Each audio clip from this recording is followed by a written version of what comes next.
আপনারা যারা স্বামী স্ত্রী আছেন, আমি অনুরোধ করে কিছু কথা বলি। সেটা হচ্ছে, যা করবেন আপনারাই করেন। মারামারি করেন, বকাবকি করেন, কাটাকাটি করেন, যাই করেন চার দেয়ালের ভিতরেই করেন। কারণ চার দেয়ালের বাইরে যেন কোনো শব্দ যেন না যায়। এমনকি স্বামী কিংবা স্ত্রী আপনাদের চার দেয়ালের ভিতরে কি হলো বা হলো না, এটা আপনার মাও শুনতে যাতে না পারে, আপনার বাবাও যেন শুনতে না পারে।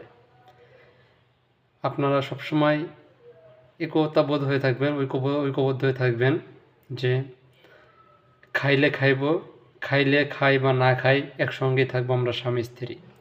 মরি বাঁচি যাই হোক না কেন আমরা স্বামী স্ত্রী। এভাবে যদি চলেন, এভাবে যদি চলতে থাকেন, একজন স্ত্রী যদি বলে যে আমার স্বামীর বিরুদ্ধে কোনো অভিযোগ আমি শুনতে চাই না, এবং একজন স্বামী যদি বলে যে আমার স্ত্রী যত বড়ই খারাপ হোক সেটা আমি কারোর মুখ থেকে শুনতে চাচ্ছি না, তাহলে দেখবেন আপনাদের প্রত্যেকটা সংসার এবং প্রত্যেকটা দাম্পত্য জীবন কতটা সুখের হবে কল্পনা করতে পারবেন না। ভিডিওটা ভালো লাগলে, কথাগুলো ভালো লাগলে লাইক কমেন্ট করবেন, শেয়ার করবেন। ধন্যবাদ।